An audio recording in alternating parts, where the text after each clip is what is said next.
नमस्कार साथियों। अ, आप सब कैसे हो? स्वागत है आपका टेलीकॉम सिस्टम डीकेवाल चैनल पर।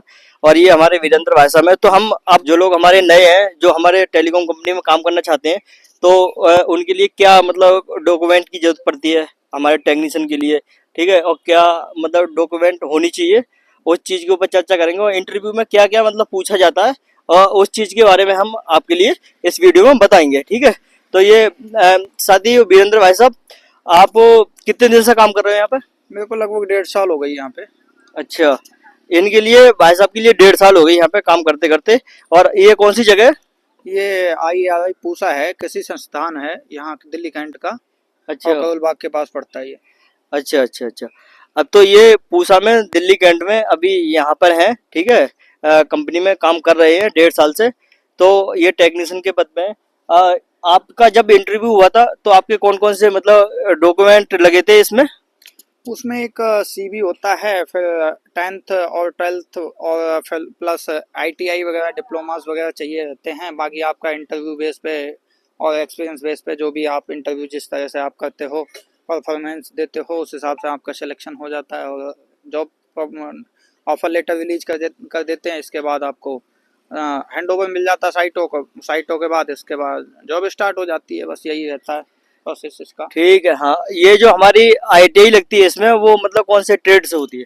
ट्रेड हमारी इलेक्ट्रीशियन, यहाँ पे सारा टोटल काम इलेक्ट्रीशियन का ही होता है, मोस्टली होता है। इलेक्ट्रीशियन इलेक्ट्रिकल से रिलेटेड सारी चीज़ें होती हैं, तो इलेक्ट्रीशियन से ITI हो तो ज़्यादा बेहतर है।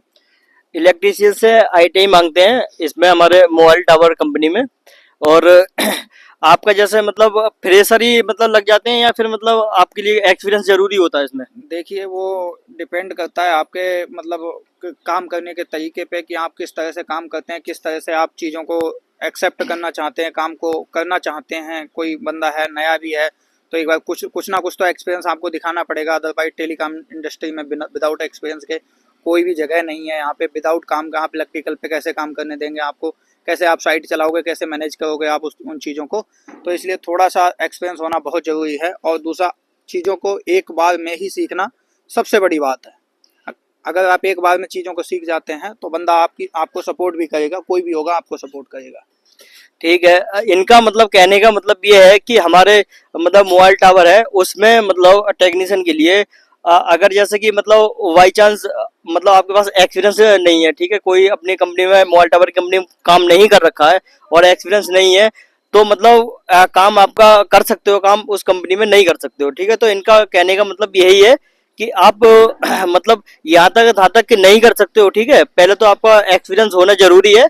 और हमारे जब मतलब फ्रेशरों की भर्ती मतलब नई अलग आती है, ठीक है, कि मतलब जिससे कि उन्हें ट्रेनिंग दी जाती है, और ट्रेनिंग दे करके हमारा उन्हें कम्प्लीटली पूरा मोबाइल टावर के बारे में, मोबाइल टावर का जो सिस्टम है पूरा उनके बारे में मतलब सिखाया जाता है। उसके बाद में हमारा ये जो मतलब अपना मतलब फील्ड में बंदे को भेजा जाता है, जहाँ भी टावर होते हैं वहाँ पे बंदों के लिए भेजा जाता है। तब उसके बाद में हमारी कंपनी मतलब बंदों के लिए काम करवाती है, ठीक है। और कुछ वीरेंद्र बताना चाहेंगे? बताना क्या, बस यही है। थोड़ा सा यहाँ पे टाइमिंग का इशू रहता है। 24 घंटे की जॉब होती है, तो बंदे को ये नहीं सोचना है कि भाई हमें मतलब 24 घंटे में ये वो। तो इसमें जब भी साइट एनी टाइम का रहता है। वैसे तो कोई काम नहीं होता, जब साइट फंसती जब जाना रहता है। और PM वगैरह होती है महीने में एक, प्रिवेंटिव मेंटेनेंस करके होती है, एक एप्लीकेशन मोबाइल में भरनी होती है। वो उसमें देखना रहता है क्या इशू है, क्या साइट पे कोई दिक्कत है, कोई सारी चीज़ कनेक्शन वगैरह ओके हैं, क्लीनिंग वगैरह करनी रहती है साइट की, ये सब काम रहता है। और बाकी आपका अलार्म वगैरह, जैसे लाइट वाइट कटी या फिर कोई और इशू, DG साइट है तब तो DG ऑटो में होना चाहिए। लाइट कटते ही DG स्टार्ट हो जाता है। पहले बैटरी पे साइट चलती है, इसके बाद DG पे स्टार्ट हो जाती है साइट। तो DG पे चलती जैसे लाइट आ जाती है, DG ऑटो में बंद हो जाता है। और क्या नाम, हमारी साइट फिर लाइट पे चलनी स्टार्ट हो जाती है। ऐसे हमारी नॉन DG साइट है, तो उस पर हमारा लाइट कटी तो हमारी बैटरी पे साइट आ जाएगी। बैटरी पे आने के बाद जब तक बैटरी रहेगी तब तक या तो लाइट आ जाए, नहीं लाइट आएगी तो उस केस में हमारी साइट डाउन भी हो जाती है। तो उसमें क्या है, हमें पता करना रहता है कि लाइट कब आएगी, या फिर अगर एरिया सही है, जैसे करंट का नहीं, करंट में तो अथॉरिटी नहीं है कहीं भी ये रेंटल DG लगाने के लिए, तो यहाँ पे तो मतलब अलाउड नहीं है। बाकी कोशिश करें कि रेंटल DG अरेंज करके साइट पे लगाएं, और उसको साइट को जल्द से जल्द रिस्टोर करना होता है। टेक्नीशियन का काम मेन यही होता है, आउटेज ना आए बिल्कुल भी। जीरो है आउटेज। अच्छा, अगर मतलब अदरवाइज मतलब जैसे कोई आपके लिए मतलब इक्विपमेंट की जरूरत पड़ती है या फिर मतलब कोई चीज खराब हो जाती है तो आप कैसे मैनेज करते हो उसे? चीज़ खराब होने के उसमें सबसे पहले तो हम अपनी उसकी रिपोर्ट हमने अपने सीआई को देनी होती है वैसे, और हमारे जो नज़दीकी हमारे टेक्नीशियन हैं भाई हैं, जैसे ये हैं धर्मेंद्र जी हमारे पास जोन में काम करते हैं, तो हमें कोई प्रॉब्लम आती है तो इनसे हम पूछते हैं भाई हमारे पास ये इशू आ रहा है, आप इसे रिजॉल्व कर सकते हो, या फिर सीआई को अपडेट देना होता है तो उसकी टीटी वगैरह रेज करानी होती है। लेकिन उस केस में हमें ये देखना रहता है कि हम सेम टाइम पे उस चीज़ को रिजॉल्व कैसे करें, तो उसमें मतलब हमें उस टाइम पे ये है कि मतलब हमें कहीं ना कहीं से किसी भी मतलब जुगाड़ से या किसी भी तरीके से वो साइड के लिए हमें मतलब इंस्टॉलेशन चलाना चलाना कंपलसरी होता है। पड़ेगा, ठीक है। जब तक हमारा नया सामान नहीं आता है तब तक वो हमारे लिए चलाना साइड पड़ती है, ठीक है। इसका मतलब यही है कि साइड डाउन नहीं रहे होनी चाहिए, साइड हमेशा ओपन रहनी चाहिए, ठीक है। अगर डाउन हो जाएगी तो कोई इन चीजों का कोई मतलब नहीं है कि मतलब फिर मतलब आपका सामान आएगा ना आएगा, ठीक है, वो तो बाद में आएगा। लेकिन अगर साइड डाउन होती है इस रीजन से तो टेक्नीशियन का वहां होना ना होना एक ही बात होता है, ठीक है। ये जो सामान पड़ा हुआ है वीरेंद्र भाई साहब, ये किस लिए आया है आज, ये हमारा क्या बी लग एस एन रहा एल है? 4G यहाँ पे इंस्टॉल हो रहा है। अभी तक हमारा क्या था कि 3G था, अभी 4G इंस्टॉलेशन होने लगा। कि क्या है कि हमारे देश में आप देखोगे एयरटेल है, जियो है, BIL है, तो इसमें रिचार्ज इतने महंगे हो गए हैं कि बंदों को कराने महंगे पड़ रहे हैं। तो हमारा BSNL है, इसका रेट बढ़िया है, रिचार्ज अच्छा है। अब धीरे धीरे करके पूरे हमारे क्या नाम इंडिया में ये इंस्टॉल हो रहा है 4G, जल्दी 5G भी आ जाएगा, तो इसमें फिर नेटवर्क में कोई इशू नहीं आएगा। अभी भी जगह जगह इंस्टॉल हो गए हैं, अच्छा खासा नेटवर्क चल भी रहा है। हमारे यहाँ दिल्ली में तो मोस्टली हो चुके हैं, बाकी यूपी में और सारे राज्यों में भी जल्द से जल्द इंस्टॉल होगा 5G। तो मेरा कहने का मतलब यही है कि आप और नेटवर्क को छोड़ के आप BSNL में आओ तो अच्छा है, उसमें आपका रिचार्ज भी सस्ता पड़ेगा आपको, और नेटवर्क भी जल्द से जल्द अच्छा हो जाएगा। अच्छा, अब हमारे लिए मतलब ये कि मतलब VIL या फिर मतलब ये आइडिया है, ठीक है। सॉरी, VIL आइडिया एक ही है, ठीक है। एयरटेल और जियो, ठीक है। इन चीजों के मतलब इन चीजों को लेकर के हमारा जो BSNL अब आ रहा है वो BSNL मतलब किस स्थिति में मतलब आगे की तरफ को बढ़ रहा है? BSNL हमारा मोस्टली हमारे दिल्ली NCR में तो इंस्टॉल हो ही चुका है, बाकी और जगहों पे भी इंस्टॉल हो रहा है धीरे धीरे करके। तो हमारा और नेटवर्क है अभी भी है, पहले जियो अच्छा चलता, लेकिन आज आप देखेंगे कहीं भी जियो है, बहुत अच्छा नेटवर्क नहीं चल रहा है, ठीक है। एयरटेल भी चला है लेकिन उसका रिचार्ज इतना महंगा पड़ता है कि आम आदमी को वही कराना महंगा पड़ रहा है। हमारा BSNL क्या है, अभी नेटवर्क भी सही है, नेटवर्क सही हो चुका है, कई जगह हो गया, कहीं नहीं हुआ है, तो वो भी जल्द से जल्द होने वाला है।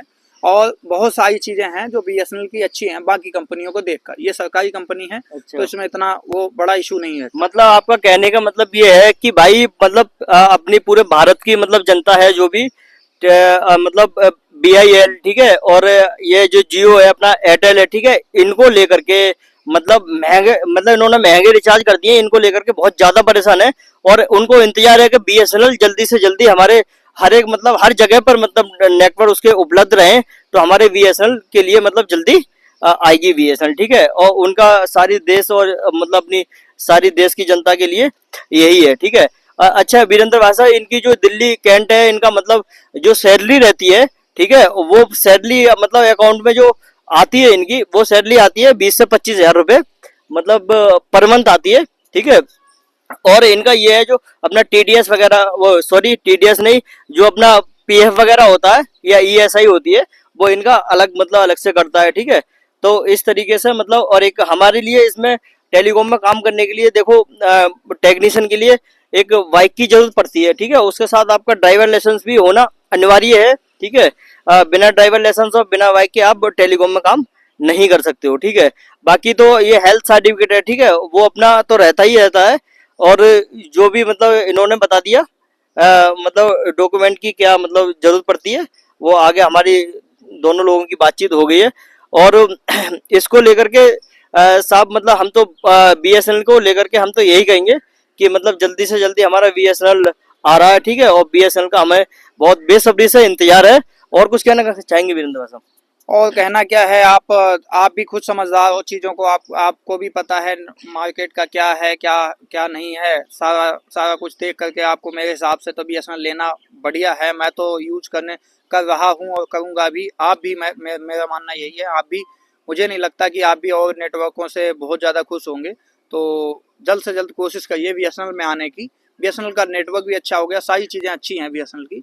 आप इसको लीजिएगा, यूज कीजिएगा। 4G आ गया है, 5G भी अब जल्द से जल्द इंस्टॉल हो जाएगा, कोई इशू नहीं है। आप इसको कंटिन्यू करिए। देखिए साथियों, इनका भी मतलब कहना है, ये टेलीकॉम में काम करते हैं, इनका भी कहना है कि मतलब बीएसएनएल जल्दी से जल्दी आ रहा है और बीएसएनएल के लिए जल्दी से जल्दी आप मतलब अपनी सिम बीएसएनएल में करवाइए, ठीक है, ताकि आपको मतलब बहुत अच्छा मतलब फायदा मिले, ठीक है। और जल्दी से जल्दी हमारे पूरे देश में बीएसएनएल का नेटवर्क फैलने वाला है, ठीक है। आज की वीडियो हम यहीं पे समाप्त करते हैं साथियों। अगर आप हमारी वीडियो अच्छी लगती है तो आप लाइक और सब्सक्राइब करें।